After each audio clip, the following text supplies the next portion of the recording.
Take এবং gadget মার্কেটের product এবং কম্পোনেন্টের প্রাইজের এই ঊর্ধ্বগতি সময়ে স্টুডেন্ট এবং ক্যাজুয়াল ইউজারদের কথা চিন্তা করে রিয়েলমি অফিসিয়ালি লঞ্চ করলো তাদের এই C100X 8000 মিলিঅ্যাম্পিয়ারের ম্যাসিভ ব্যাটারি, 45 ওয়াটের ফাস্ট চার্জিং সাপোর্ট, 120 হার্জের ডিসপ্লে, এছাড়াও 50 মেগাপিক্সেল ক্যামেরা সেন্সর সহ এই স্মার্টফোনটা এজ এ বাজেট হিসেবে আপনাকে কি কি ভ্যালু দিবে সেটাই জানাবো আজকের এই ভিডিওতে। এন্ড রিয়েলমি কিন্তু স্টুডেন্টদের জন্য এই ফোনটাতে 2000 টাকার ছাড় দিচ্ছে, যেটা পেতে হলে আপনাকে আগামী 10 থেকে 17 আগস্টের মধ্যে অর্ডার করতে হবে দারাজে, যার লিঙ্ক কিন্তু ভিডিওর ডেসক্রিপশন বক্সে থাকবে। ওইখানে কিন্তু আপনি রেজিস্ট্রেশন করলেই পেয়ে যাবেন 2000 টাকার ডিসকাউন্ট। তো চলুন এবার কথা বলা যাক কি দিয়েছে ফোনটিতে। তার আগে চ্যানেল নতুন হলে সাবস্ক্রাইব এবং পেজে নতুন হলে ফলো করে পাশে থাকবেন। শুরুতেই বাজেট ফোনের বক্স কন্টেন্ট নিয়ে কথা না বললেই নয়। এখানে আপনারা পেয়ে যাচ্ছেন 45 ওয়াটের একটা অ্যাডাপ্টার এবং তার সাথে কেবল, এবং পাচ্ছেন একটা সিলিকন কেস, যা কিন্তু আমার কাছে বেশ ভালো লেগেছে। এটা বেশ প্রোটেক্টিভ মনে হয়েছে, ফোনটাকে ভালো মতোই প্রোটেক্ট করতে পারবে। তবে এই ফোনটার কিন্তু অ্যাকচুয়ালি তেমন প্রোটেকশনের দরকার নাই, কারণ এটাতে already military grade standard certification রয়েছে। সো আপনি এই ফোনটা কিনে রাফ অ্যান্ড টাফ ব্যবহার করতে পারবেন যে কোনো সিচুয়েশনে। আপনাকে কিন্তু হাত থেকে পড়ে যাওয়া নিয়ে খুব একটা টেনশন করতে হবে না। এছাড়া পাচ্ছেন IP64 এর ওয়াটার এবং ডাস্ট রেসিস্ট্যান্স সার্টিফিকেশন। ফোনটা আপনারা দুইটা কালার ভেরিয়েন্টে অ্যাভেলেবেল পাবেন, একটা হচ্ছে ডিপ ব্লু টাইডস আর একটা হচ্ছে গোল্ডেন কটস। তো এই দুইটা কালারে কিন্তু যথেষ্ট ভালো লেগেছে আমার কাছে, বিশেষ করে গোল্ডেনটা একটু বেশি ভালো লেগেছে। আমার ব্যাকগ্রাউন্ডের সাথেও কিন্তু ভালো মতোই ম্যাচ করে যাচ্ছে। আদারওয়াইজ এর পেছনে একটা টেক্সচার ব্যবহার করা হয়েছে, কভার ছাড়া ইউজুয়ালি এই ফোনটাকে ব্যবহার করলে বেশ ভালো ফিল হয়। তাছাড়া ফোনটার বডি এবং ব্যাক ফুললি কিন্তু প্লাস্টিক মেড। এই ফোনটা একটু হেভি, যেহেতু এখানে 8000 মিলিঅ্যাম্পিয়ারের ব্যাটারি দেওয়া হয়েছে, তো সেদিক থেকে ওজন হচ্ছে 219 গ্রাম।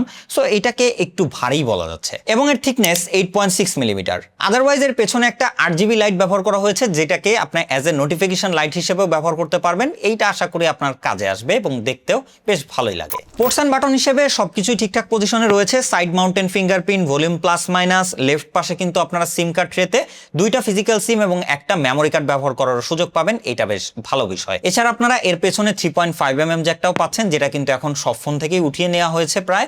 তো ওই দিক থেকে এইটাকে অ্যাপ্রিসিয়েট করার মতো, কারণ আমরা অনেকেই এখনো তারের হেডফোনগুলো দিয়ে মিডিয়া কনজিউম করি বা মুভি টুভি দেখি। সো তাদের জন্য কিন্তু এইটা বেশ ভালো একটা অপশন। ডিসপ্লেতে ফোনটাতে ব্যবহার করা হয়েছে একটা HD+ এর IPS LCD প্যানেল, যেখানে 120 হার্জের রিফ্রেশ রেট রয়েছে এবং 900 পর্যন্ত HBM ব্রাইটনেস রয়েছে। সো এটা আমরা ইনডোরে আউটডোরে ব্যবহার করেছি।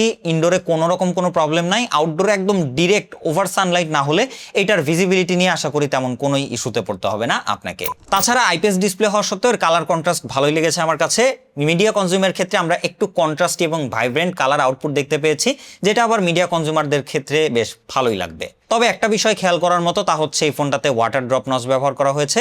এখানে 5 হোল ব্যবহার করা গেলে বেশ ভালো হতো, এবং এখানে HD+ এর ডিসপ্লের বদলে ফুল HD+ হলে আরো ভালো হতো। সো যাই হোক, কম্পোনেন্টের প্রাইস বিবেচনা করে কস্ট কাটিংটাকেও মাথায় রাখতে হবে। অপারেটিং সিস্টেমের কথা বললে এখানে আপনারা রিয়েলমি UI পেয়ে যাচ্ছেন with based on latest Android 16। তো সেদিক থেকে ইউজার এক্সপিরিয়েন্সের কথা বললে এইটার UIটা লাইট ওয়েট ছিল।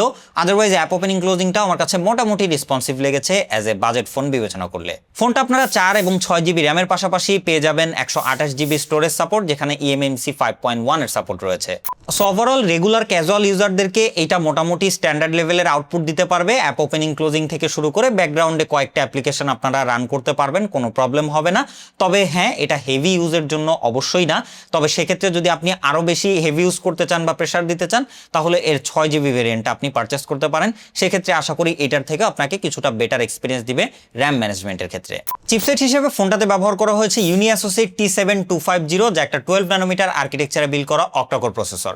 এর আন্তত স্কোরের কথা বললে 3,80,000-এর আশেপাশে আসে, এবং যদি আমরা আপনাদেরকে সহজ করে দিই, মিডিয়াটেকের G85 এর যে প্রসেসরগুলো রয়েছে ওইগুলোর আশেপাশে বা সিমিলার টাইপের পারফরমেন্স পাবেন আপনারা এইটা থেকে। সো বুঝতেই পারছেন আপনি রেগুলার লাইফের যে ক্যাজুয়াল ইউজগুলো রয়েছে, অ্যাপ্লিকেশন ব্যবহার করা, মাল্টিটাস্কিং করা টুকটাক, অথবা সোশ্যাল মিডিয়া ব্যবহার করা, এগুলো আপনারা ইজিলি এই ফোনটা দিয়ে ব্যবহার করতে পারবেন। এবং যদি গেমিংয়ের কথা বলেন, এটা কোনোভাবেই একটা গেমিং প্রসেসর না, তারপরেও আপনারা এটা দিয়ে যদি টাইম পাসের জন্য গেমিং করতে চান, লাইট ওয়েট গেমগুলো প্লে করতে পারবেন। তাছাড়া ফ্রি ফায়ারের মতো গেমগুলো আপনারা মোটামুটি ঠিকঠাক খেলতে পারবেন। একদম হেভি রাশ মোমেন্ট ছাড়া আমরা কিন্তু খুব একটা ল্যাগ, ফ্রেম ড্রপ বা ওভারহিটিং এর দেখা পাইনি। এই প্রসেসরটা এমনিতেও খুব একটা ওভারহিট জেনারেট করে না। সো মোটামুটি একটা স্টেবল পারফরমেন্স আপনি পাবেন এটা থেকে। ফাইনালি এই ফোনটার সব থেকে পজিটিভ দিক যেটা, সেটা হচ্ছে লং ব্যাটারি লাইফ। এই টাইপের ফোন কিনে আমরা অনেক বেশি অফিস কাজ বা রেগুলার লাইফে অনেক রাফ ইউজ করি, সারাদিন বাইরে থাকি। সো ওই টাইপের কাজবাজের পারপাজের জন্য এটা কিন্তু বেশ দারুণ একটা অপশন দিচ্ছে এই ব্যাটারি সেগমেন্টে। 8000 মিলিঅ্যাম্পিয়ারের ব্যাটারি থাকা এবং 45 ওয়াটের ফাস্ট চার্জিং দিয়ে চার্জ করে ফেললে এই ফোনটা মোটামুটি আপনাকে ক্যাজুয়াল ইউজে 3 দিনের কাছাকাছি ব্যাটারি ব্যাকআপ দিতে পারবে। তবে যদি আপনি হেভি ইউজও করেন, স্ক্রিন অন টাইম ইজিলি 15 ঘন্টার প্লাস আপনারা পেয়ে যাবেন ফোনটা থেকে। তাছাড়া বিপদের সময় ফোনটাকে কিন্তু আপনারা পাওয়ার ব্যাংক হিসেবেও কাজে লাগাতে পারবেন। এইটাতে রিভার্স চার্জিং সাপোর্ট রয়েছে 13.5 ওয়াটের। সো আপনারা চাইলেই এটা দিয়ে যে কোনো গ্যাজেট অথবা ফোনকে আবার চার্জও দিতে পারবেন। ফাইনালি ক্যামেরা সেগমেন্ট নিয়ে কথা বলি। ফোনটা রিয়ারে রয়েছে একটা 50 মেগাপিক্সেলের ক্যামেরা সেন্সর এবং ফ্রন্টে রয়েছে একটা 5 মেগাপিক্সেলের সেন্সর। এখানে 5 এর বদলে 8 থাকলে বেশ ভালো হতো। তবে যদি আমরা স্যাম্পলের কথা বলি, এটা দিয়ে আপনি ডে লাইটে ভালো কোয়ালিটির ছবি পাবেন। যদি লাইট থাকে ভালো, ডিটেল শার্পনিং মোটামুটি ঠিকঠাক ছিল অ্যাজ এ বাজেট হিসেবে বিবেচনা করলে। এক্সপোজার ব্যালেন্স বা ডাইনামিক রেঞ্জ সেটাও ঠিক ছিল। আমরা একদম দুপুরের কড়া সানলাইটে ছবি তুলেছি, মোটামুটি ম্যানেজ করতে পারছিল, তবে একটু হিমশিম খাচ্ছিল বোঝাই যায়। আদারওয়াইজ এটার কালারটা কিন্তু একটু বুস্ট আপ করে, যা কিন্তু আবার দেখতে বেশ ভালোই লাগে। সো এই বাজেটের ফোন কিনে যারা মেমোরি ক্যাপচারিং এর জন্য ছবি তুলতে চান মোটামুটি, তাদের জন্য এটা কিন্তু বেশ ইউজফুল পিকচার আউটপুট দিতে পারবে। এছাড়া 5 মেগাপিক্সেলের ফ্রন্ট ক্যামেরা দিয়ে আপনারা ইউজফুল পিকচার আউটপুট পাবেন।